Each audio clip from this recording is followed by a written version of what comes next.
Yung mamatig, ganitong paraan, makamatik, lalo na baha ngayon. At humupaan na makamatik, marami ng kalakal dyan, makamatik na pwedeng kalakalin. Katulad dito, makamatik, inipon. Pagka naipin mo, makamatik, pera na agad yan. Makamatik. Ika nga, makamatik sa basura, maraming pera. Ipunin mo lang yan. Automatic yan, makamatik. Meron ka ng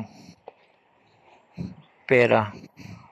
Sa ngayon, makamatik, nag-iipon pa sila ng mga kalakal. Pagka dumami na to, makamatik, sa kanila ititinda, ibebenta sa junk shop, makamatik.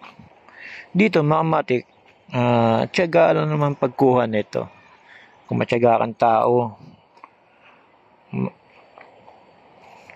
makakuha ka, makamatik, ng mga kalakal. Hindi na kailangan paarte-arte sa panahon. Diskarte lang ang kailangan dito, makamatik. Hindi na kailangan paarte-arte pa. Pero pagka marami ka ng kalakal na ipon, makamatik, at nakuha, ipunin mo lang ng ipunin. Baka marami na makamatik, saka mo siya itinda, pera na agad, makamatik. Ganun makamatik ang panahon ngayon. At ganun din makamatik para magkapera ka.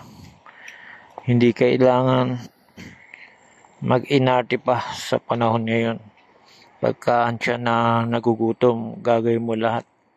Makakain ka lang na maayos, makamatik.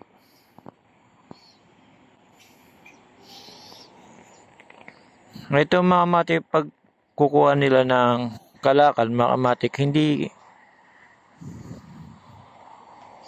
naman natin kailangan ikahiya yan, makamatik.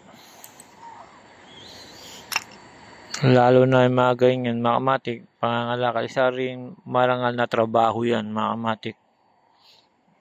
Sa paningin ng iba, madumi. Pero sa kanila, pera na yan, makamatik.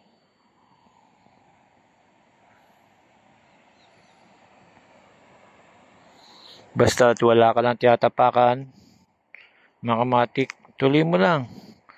Huwag ka lang kakapit sa patalim, makamatik. Pagka kumapit ka sa patalim, tandaan mo, pagka nasugatan ka, hindi mo na maibabalik yung sugat, makamatik.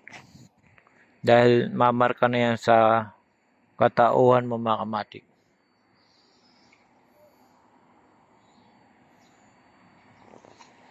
Kaya sa pangangalakal, tiyagaan lang.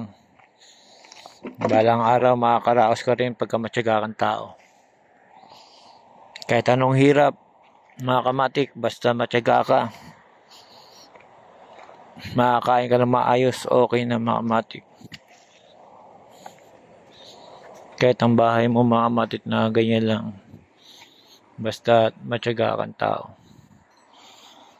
At marunong ka na miskarte. Automatic yun, makamatik. Hindi ka magugutom.